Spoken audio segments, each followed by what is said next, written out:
নমস্কার, আমি ইন্দ্রাণী। শুরু করছি আজকে। পাড়ার পঞ্চা কেলো ছেনোদের মুখে শোনা যেত, মেরে মুখের জিওগ্রাফি বদলে দেব, গাছে বেঁধে পেটাবো। তো সেগুলো ছিল মস্তানদের ভাষা। আমরা তো সে ভাষা শিখিনি, পড়ার দরকার পড়েনি। কিন্তু রাজনীতি ক্রমশ সেই দিকেই আমাদের নিয়ে চলেছে, অনিবার্য ললেসনেসের দিকে, এক অরাজকতার দিকে, এক মাচ্ছন্যায়ের দিকে, যেখানে ক্ষমতা থাকলে যা খুশি তাই বলা যায়, যা খুশি তাই করা যায়। এই অবস্থা দুধার থেকে তৈরি হয়। এক হলো এক্সিস্টিং আইন কানুনকে অথর্ব করে দিয়ে, মানে ধরুন আপনার ঘরে চুরি হয়েছে, আপনি পুলিশে খবর দিলেন, না চোর ধরা পড়লো, না চুরির জিনিস ফেরত এলো, বা যদি বা ধরা পড়লো, দিন চারেকের মাথায় জামিন পেয়ে ড্যাং ড্যাং করে বেরিয়ে এলো। খুনিরা জেলের বাইরে আর নির্দোষ জেলে পচে মরছে। এরকম একটা অবস্থা ইচ্ছে করেই তৈরি করা হয়, যাতে আম জনতার আইনের ওপর থেকে ভরসা উঠে যায়। আর সেই সময় এসে হাজির হবে বুলডোজার বাবারা, এনকাউন্টার স্পেশালিস্টরা। আইনের দরকার কি? গুলি করে মেরে দিলেই ল্যাটা চোখে। মেয়ের ধর্ষকদের দিনের পর দিন আইনের আড়ালে হাওয়া খেতে বেড়াতে দেখা এক পিতা, এক ভাই তো এরকমই ভাববেন, গুলি করে মেরে দাও। কিন্তু প্রশ্ন তো থাকবেই, কে বলে দিল যে যাকে গুলি করে মারা হলো, যার ঘর বুলডোজার দিয়ে ভেঙে দেওয়া হলো, সেই ব্যক্তি দোষী, আসল দোষী? সভ্য সমাজে সেই কাজটাই তো করার জন্য আছে আইন, আদালত, বিচারক বা বিচার ব্যবস্থা। কিন্তু সেই বিচার ব্যবস্থাকে পাত্তা দিতেও রাজি নয় আজকের শাসক দল। সেটাই আমাদের বিষয় আজকে। দেশের আইন কানুনের ওপর এতটুকু আস্থা নেই স্বরাষ্ট্রমন্ত্রী বা বিজেপি নেতাদের। অপরাধীদের উল্টো করে ঝুলিয়ে মারা হবে, আপাতভাবে বেশ নাটকীয় শোনালেও গণতান্ত্রিক রাষ্ট্রের পরিণতি কিন্তু ভয়ঙ্কর। কেননা অপরাধ ও অপরাধের শনাক্ত করে সাজা দেবে বিচার ব্যবস্থা। গণতান্ত্রিক রাষ্ট্রের স্বাধীন বিচার ব্যবস্থার গুরুত্ব এখানেই। অপরাধ অনুসারে তার শাস্তি বিধান ও সাংবিধানিক নির্ধারিত আইনের আওতাভুক্ত বিষয়। কিন্তু ভোটের মরশুমে দেশে আইনের অনুশাসন লাটে উঠতে বসেছে। সম্প্রতি রাজ্যে নির্বাচনী সফরে এসে দেশের স্বরাষ্ট্রমন্ত্রী অমিত শাহ প্রতিপক্ষকে আক্রমণ করতে গিয়ে উল্টো করে ঝুলিয়ে মারার হুঁশিয়ারি দিয়েছেন। একই সুর শোনা গিয়েছে বাংলায় ভোট প্রচারে উত্তরপ্রদেশের মুখ্যমন্ত্রী যোগী আদিত্যনাথের ভাষণে। অর্থাৎ আইনের অনুশাসনকে থোড়াই কেয়ার, বিচারের দণ্ড আর বিচারালয় নয়, শাসক দলের হাতে। এটাই যেন গেরুয়া জামানার দস্তুর। আপাতভাবে উদ্দেশ্য মহৎ, আম আদমির মন ভোলানোর পক্ষে যথেষ্ট কার্যকর। কিন্তু আইন হাতে তুলে নেওয়া কি গণতন্ত্রের লক্ষণ নাকি স্বৈরতন্ত্রের? যোগী রাজ্যে লখিমপুর খেরিতে বিক্ষোভরত কৃষকদের গাড়িতে পিষে মেরেছিল দেশের স্বরাষ্ট্র প্রতিমন্ত্রীর ছেলে। সেবেলা তাকে আড়াল করতে মুখ্যমন্ত্রী নানা কৌশল নিয়েছিলেন। তখন তো তিনি বলেননি অপরাধীদের উল্টো করে ঝুলিয়ে পেটানোর কথা। কিছুদিন আগেই বিহারে গিয়ে আমাদের ছোটা মোটা ভাই স্বরাষ্ট্রমন্ত্রী অমিত শাহ বলেছিলেন, যারা দাঙ্গা করবেন তাদেরকে উল্টো লটকে ঝুলিয়ে মারা হবে। মাত্র গতকাল রাজ্যে নির্বাচনী প্রচারে আসা আদিত্যনাথ যোগী বললেন, আমাদের রাজ্যে এরকম দাঙ্গা হলে অপরাধীদের উল্টো লটকে এমন মারতাম যে তাদের 7 পুরুষ আর কোনোদিন দাঙ্গা করার সাহস পেত না। আচ্ছা, এরকম বলা যায়? একটা দায়িত্বপূর্ণ পদে বসে একজন স্বরাষ্ট্রমন্ত্রী, একজন মুখ্যমন্ত্রী অনায়াসে এরকম বেআইনি কথা বলে দিতে পারেন? কোন আইন আপনার হাতে আছে যেখানে একজন দাঙ্গাবাজকে এমনকি দোষী সাব্যস্ত হবার পরেও উল্টো করে লটকে ঝোলানো যায়? এটা তো প্রথম প্রশ্ন। পরের প্রশ্ন খুব স্বাভাবিক।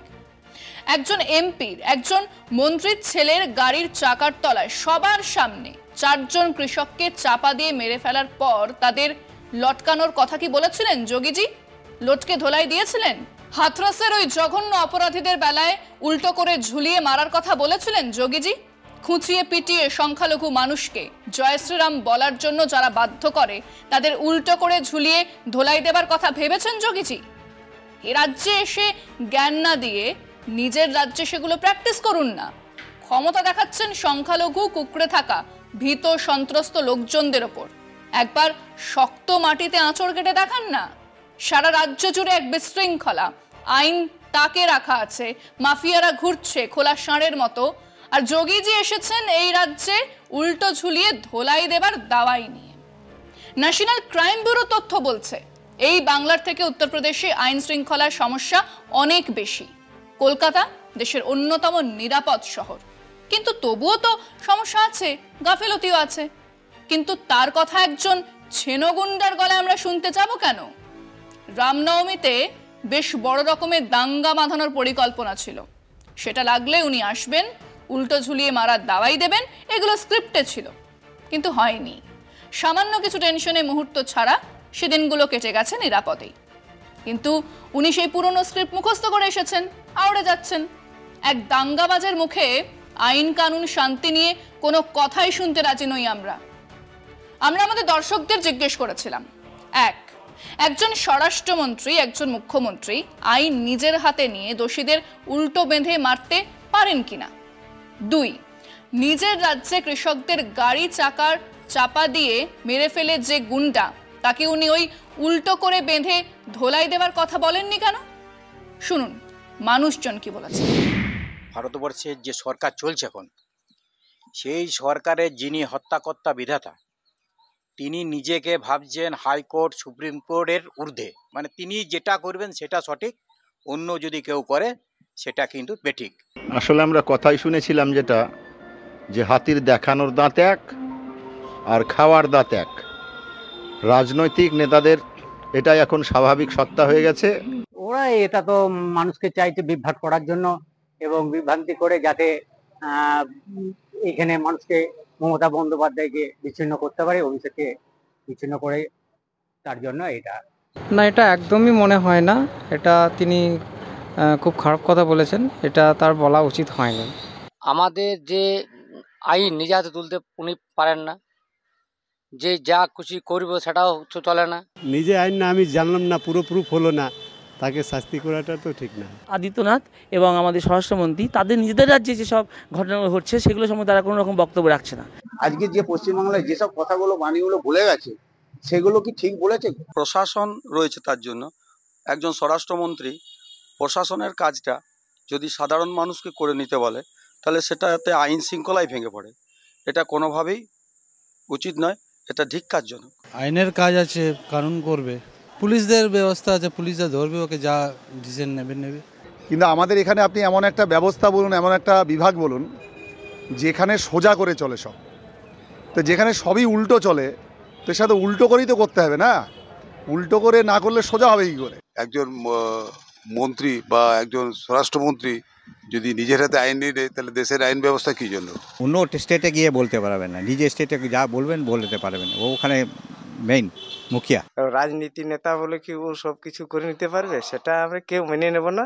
যোগী বলে গেছেন যে আমার রাজ্য হলে আমি কিন্তু তা করতাম, উল্টো ঝুলিয়ে, এবং সেটা কিন্তু করেছে, কিছু কিছু ক্ষেত্রে করেছে। পশ্চিমবাংলায় মুখ্যমন্ত্রী জনগণের জন্য, জনসাধারণ জনমানুষের জন্য যথেষ্ট জায়গা তৈরি করেছে, মানুষ ওনার পাশে আছে, এর জবাব ভোট বাক্সে দিয়ে দেবে। এটা খুব জঘন্যজনক কথাবার্তা তিনি বলেছেন। মুখ্যমন্ত্রী হয়ে এসব কথাবার্তা শোভা দেয় না ওনার মুখে। কোনো কেউ অধিকার নেই, এখানে ইলেকশনের টাইম যে যা পাচ্ছে করছে, এখানে কিছু বলবার নেই। যে কোনো রাজ্যের মুখ্যমন্ত্রী হোক বা দেশের স্বরাষ্ট্রমন্ত্রী হোক, কেউই তার নিজের হাতে আইন নিতে পারেন না বা কাউকে এরকম প্ররোচনামূলক বক্তব্য দিতে পারেন না। আজ নয়, আরএসএস তার জন্মলগ্ন থেকে অস্বীকার করেছে দেশের গণতান্ত্রিক কাঠামোকে, অস্বীকার করেছে দেশের সংবিধান বা আইনের শাসনকে। তাদের লক্ষ্য হলো এক মধ্যযুগীয় সামন্ততান্ত্রিক শাসন ব্যবস্থা, যেখানে রাজার ইচ্ছে অভিযোগ শোনা হয়, রাজাই বিচার করেন, রাজাই শাস্তি দেন, এবং শাস্তি সেসব প্রথাও মধ্যযুগীয়। উল্টো ঝুলিয়ে মারা, হাত পা কেটে নেওয়া, প্রকাশ্যে শুলে চড়ানো। অমিত শাহ বা যোগী আদিত্যনাথ সেই অন্ধকার সময়ের উপযুক্ত প্রতিনিধি। আজকে পর্যন্তই। দেখতে থাকুন কলকাতা টিভি, রাত দিন 7 দিন।